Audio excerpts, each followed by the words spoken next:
Nous avons ainsi prié, nous disons Amen. Voilà, nous allons continuer donc ce que nous avons commencé hier, donc le séminaire. Et notre séminaire, le thème c'est briser les alliances négatives. Et par rapport à la vie d'Abraham avec Dieu, nous avons retenu beaucoup de choses. Et c'est sur la base de celle-ci que nous avons compris que de la même manière que Dieu parlait des alliances avec Abraham ou de l'alliance avec Abraham, alors certainement parmi les nations païennes, il y avait aussi des alliances. Alléluia. Amen. Et donc, hier nous avons commencé avec la définition. Qu'est-ce qu'une alliance? Nous avons compris que l'alliance c'est un engagement. Et donc, si l'Éternel, le Seigneur, le Tout-Puissant, s'est approché d'Abraham, dans Genèse chapitre 17, à partir du verset 7, il est écrit: j'établirai mon alliance entre moi et toi, et tes descendants après toi selon leur génération. Ce sera une alliance perpétuelle en vertu de laquelle je serai ton Dieu et celui de ta postérité après toi. Est-ce qu'on peut acclamer le Seigneur? Et nous sommes en train de rappeler l'histoire d'Abraham. Dieu appelait Abraham alors qu'il avait encore 75 ans. Dans Genèse chapitre 12, lorsque Dieu l'a appelé, la Bible déclare: Abraham obéit et partit comme l'Éternel lui avait dit. Et là, dans Genèse chapitre 17, à partir du verset 1, le Seigneur fait mention de l'âge d'Abraham. Il avait déjà 99 ans. Chers frères et sœurs, donc 24 ans se sont écoulés. Et c'est là où Dieu vient dire à Abraham que j'établis mon alliance avec toi. Alors qu'Abraham avait reçu l'appel, alors qu'Abraham était devenu riche par la grâce du Seigneur. Dans Genèse chapitre 13, je crois le verset 2, la Bible déclare qu'Abraham était riche. Riche en troupeaux, riche aussi en argent et en or. Dans la vie d'Abraham, il y avait tellement de signes qui confirmaient que Dieu était avec lui. Mais la confirmation de l'alliance, l'établissement de l'alliance n'y était pas encore.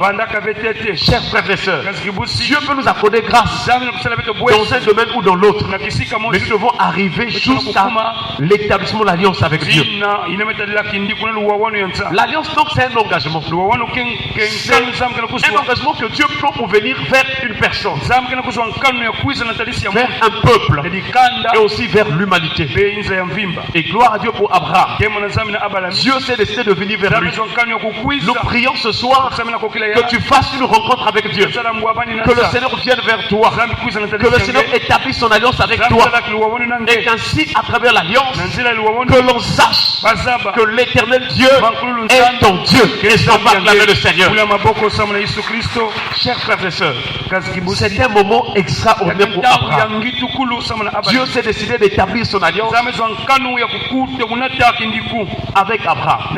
Si Dieu fait mention de mon alliance, c'est parce qu'il y a d'autres alliances dans le parcours d'Abraham, d'Isaac, de Jacob et du peuple Israël. Il rencontrait d'autres nations qui avaient leur tradition, qui avaient leur réalité, qui avaient leur royaume, qui avaient aussi des alliances. Chers frères et sœurs, et donc dans ce séminaire nous sommes en train de voir, en partant de l'exemple de l'alliance d'Abraham avec Dieu, et des éléments qui sont dans cette alliance, nous prenons donc, nous faisons un parallélisme pour dire que si d'une part il y a l'alliance d'Abraham avec Dieu, d'autre part il y a aussi des alliances entre les hommes de leur tradition païenne. C'est à la lumière des Écritures qu'on peut connaître ce qui se passe dans l'ombre ou dans le cachet dans notre environnement. C'est-à-dire quand la Bible déclare une vérité, elle nous permet de comprendre que quelque part aussi, il y a des choses, des ténèbres qui existent dans ce sens. S'il y a une bonne alliance entre Dieu et son peuple, il y a aussi des mauvaises alliances dans les coutumes, dans les traditions. L'alliance est donc un engagement. C'est l'action de se lier par une promesse. C'est l'action aussi de se lier par une convention, un accord. Et depuis hier, nous avons dit faisons attention de s'accorder sur certaines choses. Faisons attention de donner des promesses. Quand les hommes se font des promesses, spirituellement, les liens s'établissent. Alors, imaginons-nous notre parcours, notre arrière-plan.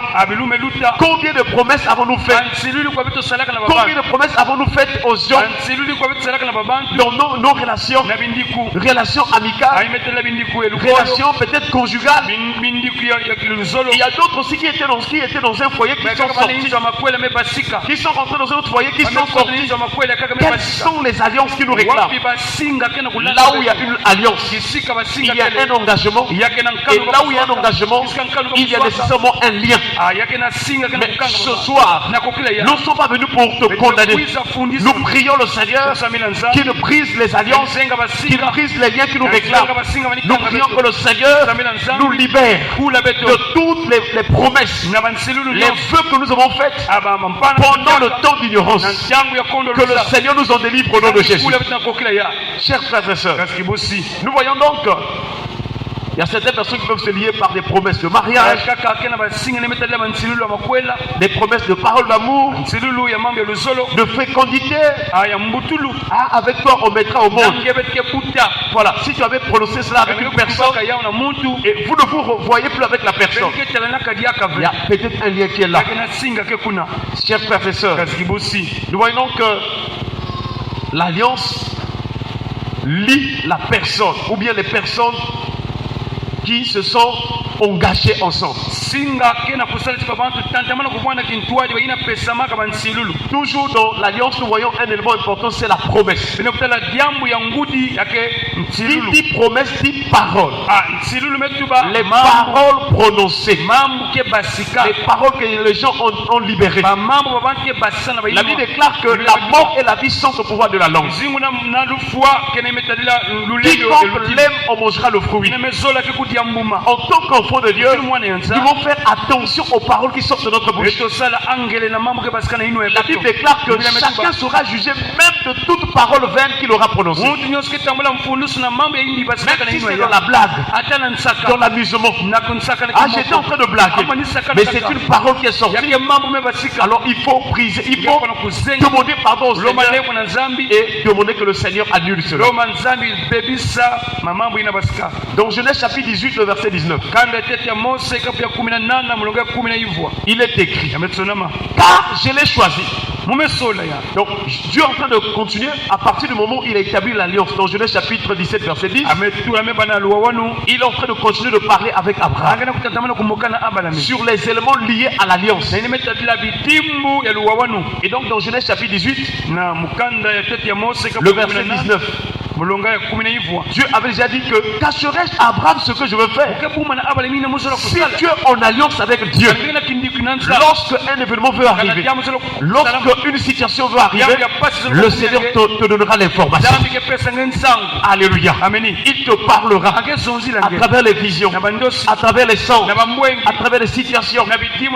Il t'avertira parce que tu es en alliance avec lui.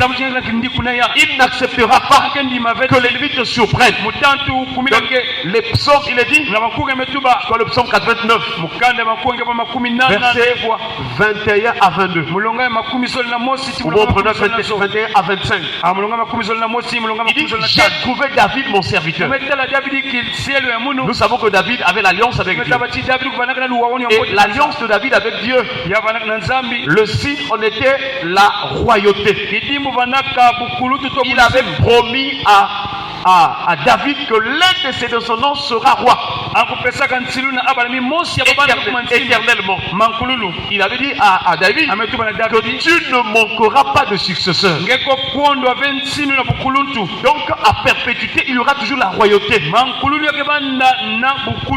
il faisait mention de la royauté éternelle. Et cela s'est accompli dans la personne de Jésus-Christ. Est-ce qu'on parle avec le Seigneur? Chers frères et sœurs, et ici dans ce texte, et donc oui, le psaume 89, on n'a pas terminé. Il dit, j'ai trouvé David mon serviteur, je l'ai oint de mon huile sainte. Si tu as l'alliance avec Dieu, c'est Dieu qui te cherchera. C'est Dieu qui sera toujours là où tu pourras répandre ton pied. Et il va toujours te oindre. Parce que si tu es en alliance avec Dieu, il faut qu'il y ait des signes, il faut qu'il y ait des choses spirituelles par lesquelles tu vas faire des exploits sur cette terre. Il dit, je l'ai oint de mon huile sainte. Ma main le soutiendra. Si tu es en alliance avec Dieu, la main du Seigneur l'Éternel te soutiendra. L'Éternel n'a pas une main comme les hommes, mais c'est une expression pour montrer que Dieu va te soutenir dans sa puissance. C'est quoi lors de la sortie d'Israël de l'Égypte, alors que Pharaon avait durci vraiment son cœur pour s'opposer à la volonté de Dieu. Un jour dans Exode chapitre 6, Dieu a dit à Moïse, Moïse, une main puissante forcera Pharaon à laisser aller le peuple d'Israël. Nous prions ce soir que la main de l'Éternel puisse briser les alliances, que la main de l'Éternel force tes ennemis de te laisser aller, que la main de l'Éternel intervienne afin que là où c'était bloqué, qu'il débloque et que ta vie aille de l'avant. Est-ce qu'on peut acclamer le Seigneur? Chers frères et sœurs, il dit, ma main le soutiendra, mon bras le fortifiera. Là où la faiblesse veut te gagner, la main du Seigneur te fortifie. Je ne sais pas quel problème est venu avec toi, je ne sais pas quelle situation tu es en train de traverser. Il y a une bonne nouvelle. Si tu es en alliance avec Dieu, si tu mets ton cœur au Seigneur, il va te relever, il va te fortifier, il va encore restaurer ta vie. Chers frères et sœurs, la personne qui nous aime tant, c'est la personne de Dieu, au moyen de son Fils Jésus. Et donc, je l'ai oint de mon lycée, ma main le soutiendra, mon bras le fortifiera. L'ennemi ne le surprendra point. Si tu as l'alliance avec Dieu, Dieu ne peut permettre que tu sois surpris par l'ennemi. Il y a des projets que l'ennemi conçoit contre ta vie.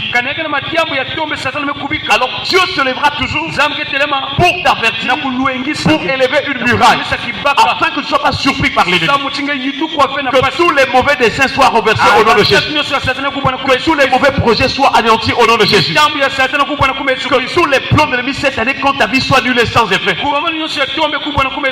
tous les vents qui s'élèvent contre toi se taisent au nom de Jésus. Que toute armée contre toi chancelle et tombe au nom de Dieu.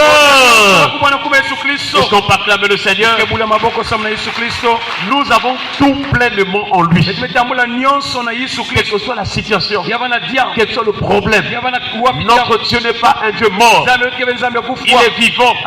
Il est ressuscité, Jésus, et il est là pour intercéder en faveur des vivants, en faveur de chacun de nous. C'est ce souverain sacrificateur qui nous a été accordé par nos pères, puisque lui il demeure éternellement. Son sacerdoce n'est pas transmissible et il est là toujours en faveur de ceux qui s'approchent de Dieu au travers de lui. Chers frères et sœurs, nous revenons donc dans Genèse chapitre 18 verset 19.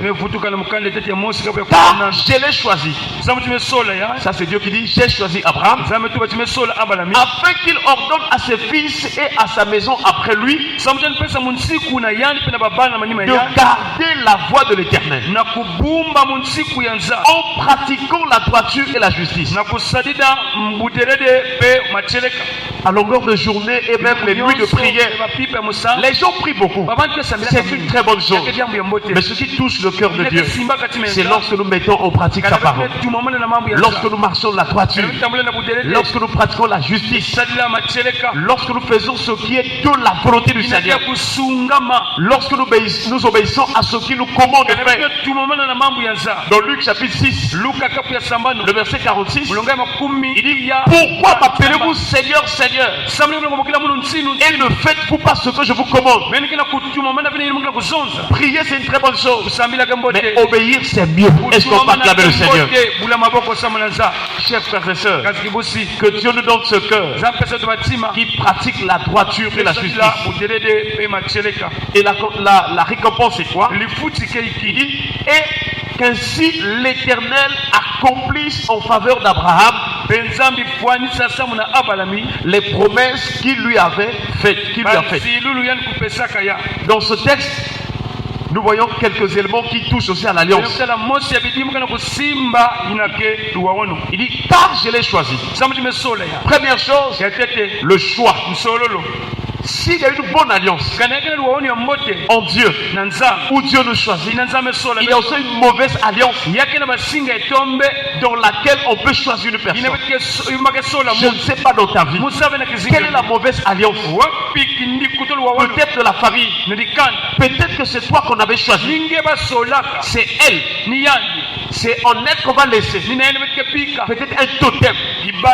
Il faut faire ce travail traditionnel à un tel. Tu ne sais pas, peut-être qu'on t'avait choisi pour une consécration traditionnelle, pour une consécration dans les esprits des autres.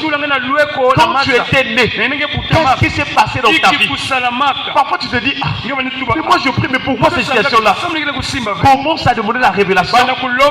Seigneur, montre-moi ma vie. Qu'est-ce qui s'est passé? Est-ce qu'il y a quelque chose pour laquelle le monde éternel me réclame? Peut-être qu'on t'avait choisi. Quand tu étais né, quelles sont les paroles qui ont été prononcées dans ta vie? Quel était le sentiment des parents? Qu'est-ce qu'ils voulaient faire de toi? Qu'est-ce que les grands-parents voulaient faire de toi? Quelles sont les pratiques de la famille?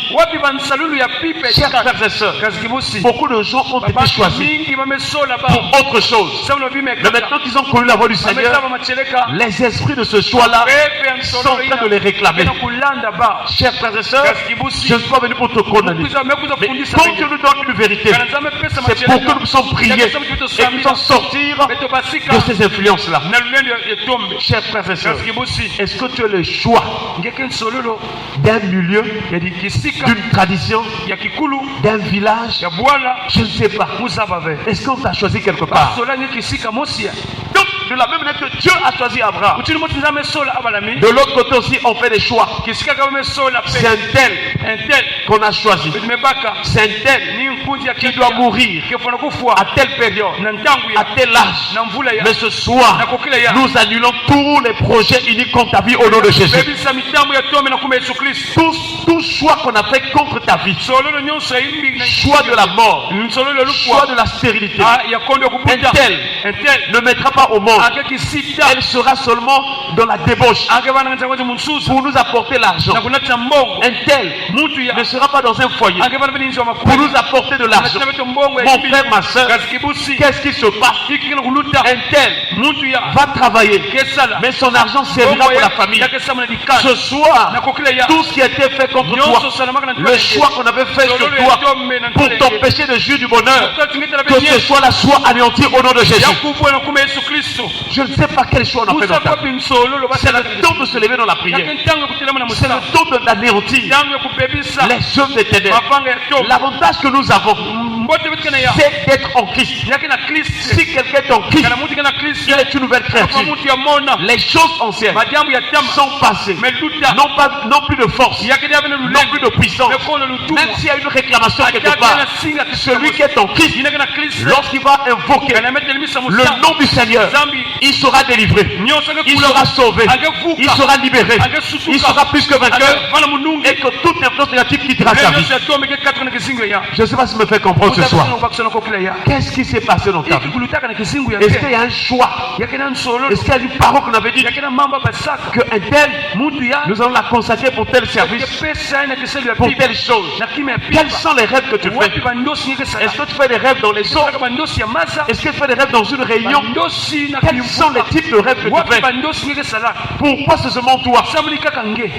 Pourquoi toute la charge de la famille repose sur toi? Il faut demander au Seigneur.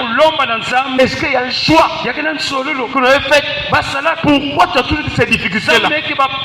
Ta vie veut monter un peu. Quelque temps tu reviens toujours au premier point. Est-ce qu'il n'y a pas un choix qu'on a eu à faire contre ta vie?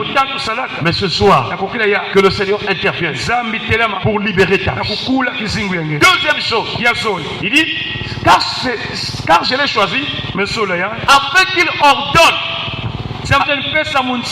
à ses fils et à sa maison. Deuxième chose, l'ordonnance. Je ne sais pas si je peux écrire ça rapidement. Donc les points que nous sommes en train de voir. Nous avons le choix.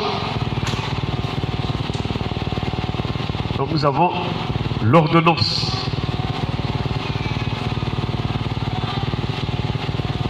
Ici l'ordonnance c'est comme en fait la loi. Parce que c'est dans la loi qu'il y a des ordonnances. Donc la deuxième chose, il dit afin qu'il ordonne. Chers frères et sœurs, quelles sont les lois établies sur ta vie? Qu'est-ce qui se passe dans ta vie? Tu as la volonté de te débrouiller dans la vie. Tu as la volonté pour que ta vie aille de l'avant. Mais il y a toujours un blocage quelque part. Vous êtes peut-être à 2, à 3. Vous entamez un projet. Vous engagez à quelque chose. Mais les deux autres avancent. Pour les autres, ça réussit. Pour toi, ça ne réussit pas. Il y a une loi établie contre ta vie. Il y a une loi qui te réclame. Mais ce soir, mon frère, c'est le temps de se lever dans la prière. Même si ce n'est pas toi, essaie de voir dans ta famille. Essaie de voir dans votre lignée. Est-ce que tu n'as pas une soeur? Ça peut être la grande soeur ou la petite soeur qui a été choisie quelque part, qui est liée à une loi. Oui, chers frères et sœurs, là où ta soeur, là où ta cousine est allée se marier, est-ce qu'elle n'est pas allée, elle n'est pas rentrée dans une loi? Et cette loi est en train de condamner la famille. Cette loi est en train de réclamer la famille. Chers frères et sœurs, quand Dieu parle à Abraham, il parle à Abraham. Il parle à Abraham, il parle aussi à ses fils, il parle aussi à sa maison. Donc l'influence de la loi, l'influence de l'alliance commence dès l'individu et ça peut s'aligner. Le mari qui t'a épousé, quelles sont les lois? Quel choix on avait fait de lui? Parfois vous voyez des phénomènes bizarres, ça ne marche pas. Il faut se lever dans la prière. Il faut détruire ces choses. Parce que Jésus nous a sauvés afin de détruire aussi les œuvres de l'ennemi. Il dit, voici, je vous ai donné le pouvoir de marcher sur les scorpions, sur les serpents et sur toute la puissance de l'ennemi. Et rien ne pourra vous nuire. Est-ce qu'on peut acclamer le Seigneur? Quelle est la loi qui régit ta vie?